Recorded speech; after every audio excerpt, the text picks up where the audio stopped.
Bismillahirrahmanirrahim. Assalamualaikum warahmatullahi wabarakatuh. Asyhadu an la ilaha illallah wa asyhadu anna Muhammadan abduhu wa rasuluh. Allahumma sholli ala Muhammad wa ala ali Muhammad amma ba'du. Perkenalkan, nama saya Susanti, mahasiswa dari Universitas Muhammadiyah Sidoarjo. Nah, untuk pertemuan kali ini, sebelum kita membahas bab selanjutnya, saya ingin sedikit mengulas di bab sholat Jumat kemarin karena masih banyak yang kurang paham tentang istilah merdeka dalam syarat wajib sholat Jumat. Ya, jadi yang dimaksud dengan merdeka dalam syarat wajib sholat Jumat itu adalah seorang yang bebas melakukan syariat Islam seperti sholat, berpuasa, haji sesuai dengan keinginannya tanpa adanya kekangan ataupun halangan dari orang lain. Nah, itu yang dinamakan merdeka. Nah, jadi zaman dahulu itu adanya budak-budak yang dimiliki oleh orang-orang kaya zaman dahulu. Nah, budak-budak tersebut itu dia tidak bisa melakukan sholat sesuai dengan keinginannya, berpuasa, itu karena dia ditekan oleh majikannya. Dilarang, dihambat oleh majikannya. Jadi budak pada zaman dahulu tidak diwajibkan sholat Jumat. Nah, zaman sekarang kan sudah tidak ada budak-budak. Maka seluruh laki-laki muslim yang sudah balik, berakal sehat, dewasa itu wajib sholat Jumat. Untuk selanjutnya kita akan belajar tentang Khulafaur Rasyidin. Nah, kata Khulafaur atau khulafa itu merupakan bentuk jamak dari kata khalifah yang berarti pemimpin. Sedangkan kata Rasyidin itu berasal dari kata ar-rasyid yang berarti orang yang alim tentang agama.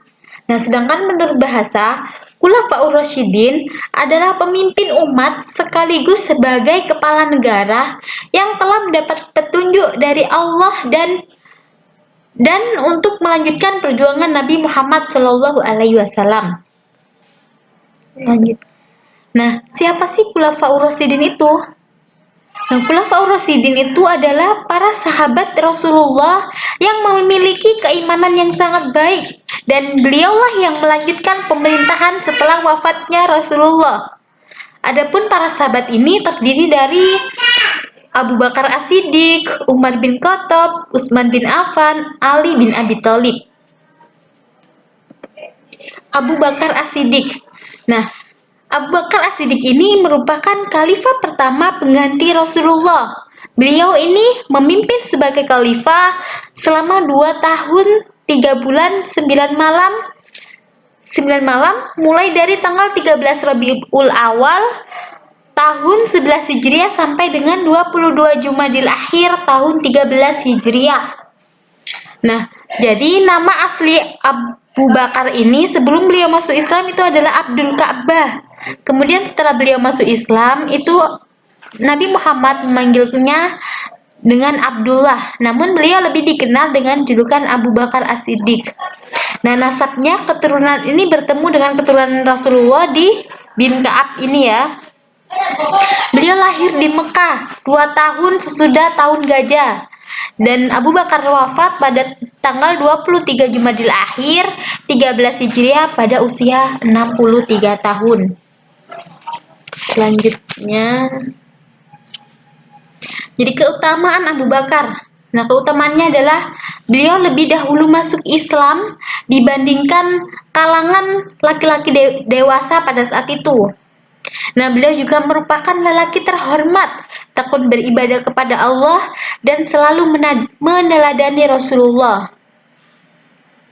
Imannya paling sempurna dari seluruh iman penduduk dunia setelah Rasulullah. Beliau juga rela menyerahkan seluruh harta bendanya untuk digunakan di jalan Allah. Dan beliau ini adalah merupakan sahabat yang paling dicintai oleh Rasulullah. Masa kepemimpinan Abu Bakar. Nah, jadi setelah Rasulullah wafat itu adanya perselisihan antara kaum Muhajirin dan kaum Ansor. Nah, perselisihan ini tuh terkait perdebatan tentang siapa sih khalifah pengganti Rasulullah selanjutnya, karena dari masing-masing mereka memiliki calon untuk dijadikan khalifah. Nah, sehingga pada saat itu akhirnya Umar dan seluruh kaum muslimin membaiat Abu Bakar. Nah, membaiat itu artinya memilih Abu Bakar untuk menjadi khalifah pengganti Rasulullah. Nah, setelah beliau terpilih, Abu Bakar menyampaikan khutbah pertamanya yang berbunyi, "Wahai manusia, aku diangkat menjadi pemimpin meskipun bukan orang yang terbaik di antara kalian. Karena itu, bantulah aku dalam berbuat kebajikan, dan luruskanlah aku jika berbuat kekeliruan. Jujur itu amanah, sedangkan dusta itu khianat. Ketahuilah bahwa orang yang lemah di antara kalian adalah orang yang kuat bagiku, hingga aku mengembalikan haknya dengan izin Allah. Begitu pula sebaliknya. Sungguh tidaklah suatu kaum meninggalkan jihad di jalan Allah, melainkan akan ditimpa kehinaan. Dan tidaklah perbuatan keji merajalela pada suatu kaum, melainkan bencana akan ditimpakan olehnya. Taatilah aku selama aku masih taat kepada Allah dan Rasul-Nya. Jika aku bermaksiat kepada Allah dan Rasul-Nya, maka tidak wajib bagi kalian mentaatiku."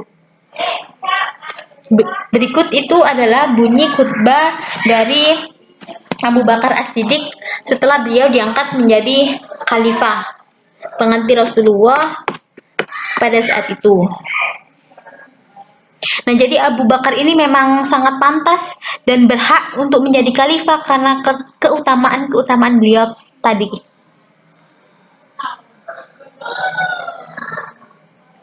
Nah, jadi pada masa kepemimpinan Abu Bakar ini, kan Rasulullah sudah wafat, itu muncullah orang-orang yang murtad dan tidak mau membayar zakat. Nah, untuk menghadapi hal tersebut, beliau mengirimkan prajurit yang dipimpin pada saat itu oleh Panglima Perang Utsman bin Zaid untuk menegakkan asas-asas Islam dan memerangi orang yang zalim, sehingga orang-orang murtad zaman dahulu dapat kembali memeluk agama Islam. Selain itu, pada masa kepemimpinan Abu Bakar juga muncullah orang yang mengaku dirinya sebagai nabi, yakni Musailamah Al-Kadzab. Nah, setelah berhasil memerangi orang murtad tadi, Abu Bakar kembali menyiapkan pasukan perang yang dipimpin oleh Panglima Khalid bin Walid untuk memerangi Musailamah Al-Kadzab. Nah, setelah memberantas nabi palsu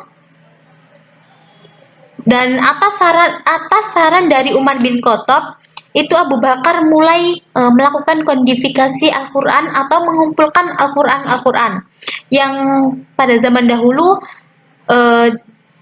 ketika wahyu datang kepada Nabi Muhammad dan zaman dahulu ditulis di bahan media tulis seperti di batu, pelpak rumah dan lain-lain, itu mulai dikumpulkan pada masa kepemimpinan Abu Bakar.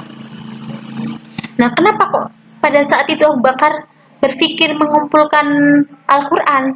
Nah, hal ini tuh dilakukan karena peristiwa peperangan memerangi pembangkang zakat dan nabi palsu tersebut, banyak sekali kaum muslim, para penghafal Al-Quran yang gugur pada peristiwa tersebut. Oleh karena itu, agar Al-Quran ini tidak hilang, maka dikumpulkan menjadi satu.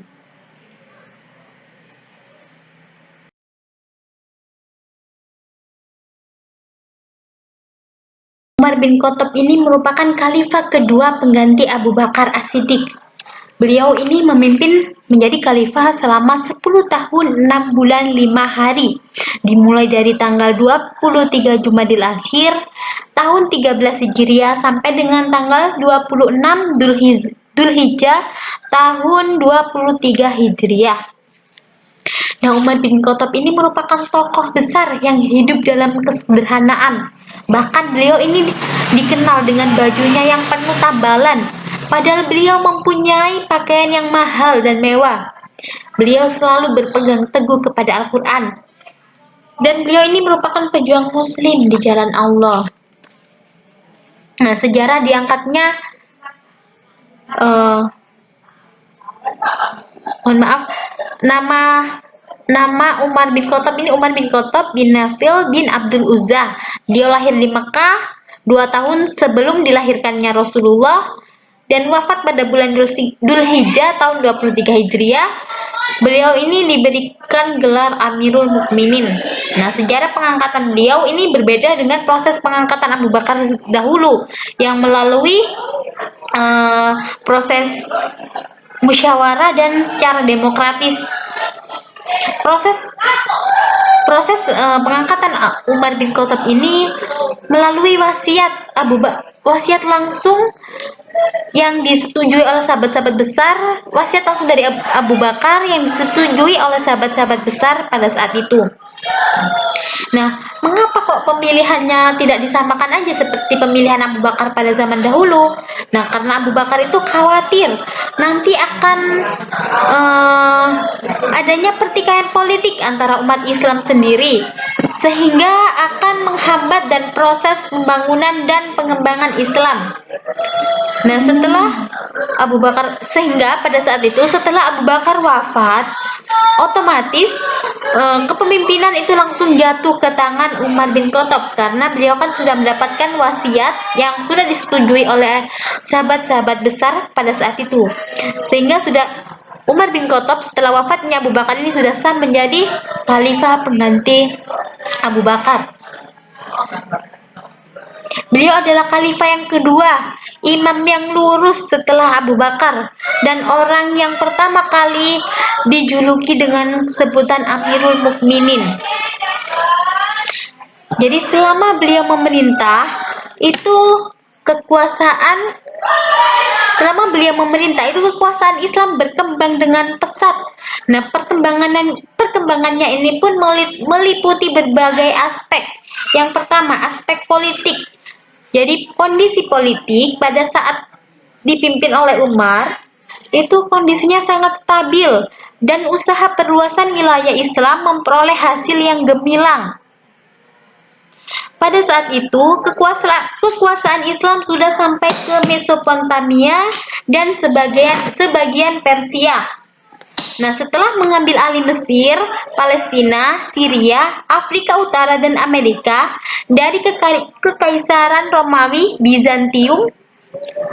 Nah, oleh karena itu, karena sudah banyaknya daerah yang dikuasai oleh Islam, maka sangat sekali membutuhkan penataan administrasi. Sehingga pada saat itu Umar ini mengatur wilayahnya menjadi 8 wilayah provinsi terdiri dari Mekah, Madinah, Syria, Jazirah, Basrah, Kufah, Palestina, dan Mesir. Nah, pada masa kepemimpinan Umar juga sudah mulai dirintis mengenai tata cara struktur pemerintahan yang bercorak desentralisasi. Sehingga pada saat itu Umar sudah membentuk lembaga yudikatif dan lembaga eksekutif. Dan juga pada saat itu sudah terbentuknya kekuatan militer. Maksudnya tentara-tentara militer.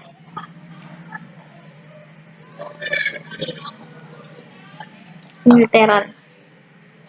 Nah, Umar mengatur administrasi negaranya ini mencontoh dari administrasi negara-negara yang sudah berkembang terlebih dahulu. Contohnya yang sudah berkembang di Persia. Dan jadi dia menerapkan di negaranya pada saat itu. Yang kedua, perkembangan ekonomi. Nah, pada saat itu kondisi ekonomi umat Islam sangat stabil. Sehingga pada saat itu Khalifah Umar sudah mampu mendirikan Baitul Mal dan juga membuat tahun Hijriah dan menghapuskan zakat bagi para mu'alaf.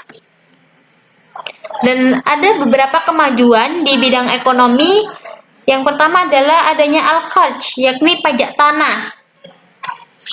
Nah, pajak tanah ini maksudnya,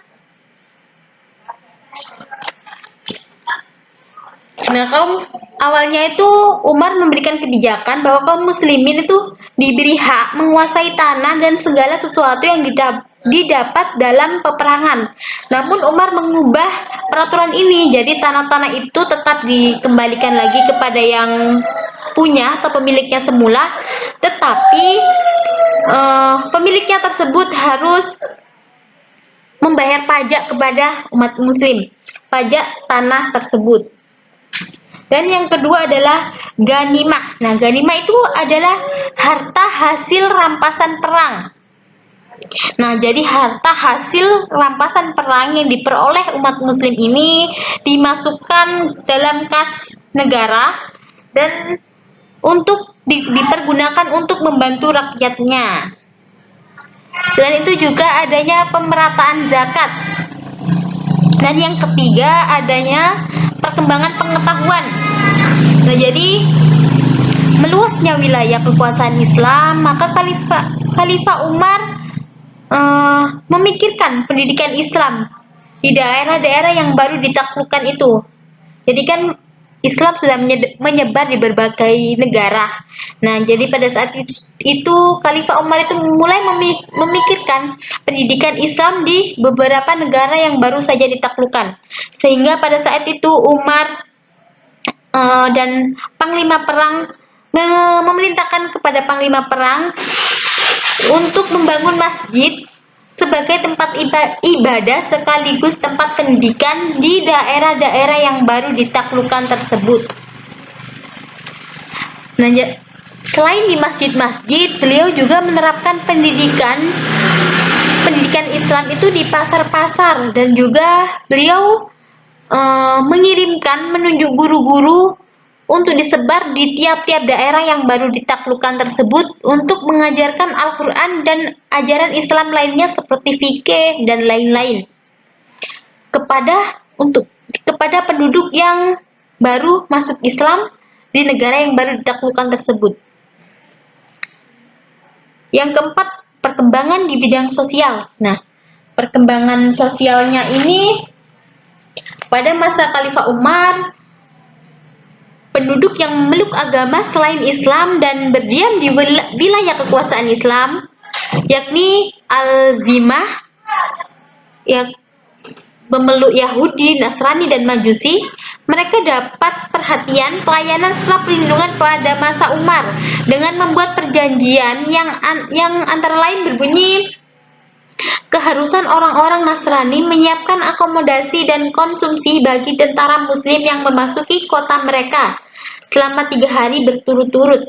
Pada masa itu, Umar sangat memperhatikan keadaan sekitarnya seperti kaum fakir miskin dan anak yatim piatu.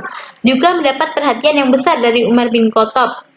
Maksudnya adalah, jadi orang yang non-muslim yang berada di wilayah kekuasaan Islam, itu beliau wajib menyiapkan konsumsi atau mempermudah para tentara atau pejuang muslim tersebut mengkonsumsi selama 3 hari berturut-turut.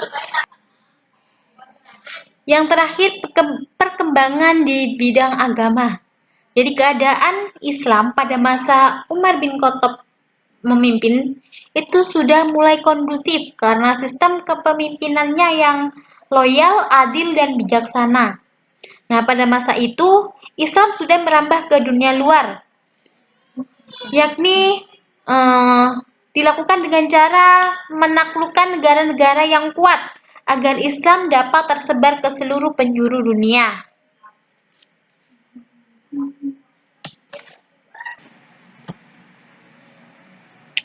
Cukup sekian pembahasan pada hari ini. Untuk pertemuan selanjutnya akan kami lanjutkan membahas tentang masih di Khalifah Ur-Rasyidin, yakni pada Khalifah Utsman bin Affan dan Ali bin Abi Thalib. Akhiri, wassalamualaikum warahmatullahi wabarakatuh.